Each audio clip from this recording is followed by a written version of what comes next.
নিজ হাতে উপার্জিত খাবারের চেয়ে, অর্থের চেয়ে শ্রেষ্ঠ খাবার পৃথিবীর কোন মানুষ কোনদিন ভক্ষণ করে নাই। চিল্লায় কোন সুবহানাল্লাহ।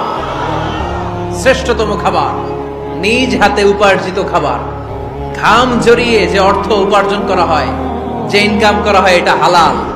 আর হালাল খেয়ে দোয়া করলে কবুল করে কে? এজন্য খেটে খাওয়া মানুষ, শ্রমজীবী মানুষ আর মেহনতি মানুষদেরকে বিশ্বনবী খুব ভালোবাসতেন।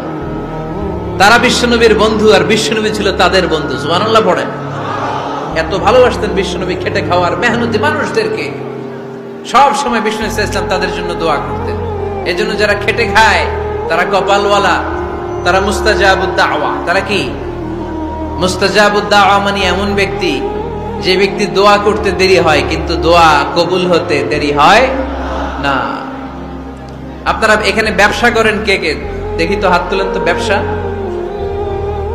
মাশাআল্লাহ, অনেক ব্যবসায়ী আছে তো দেখি।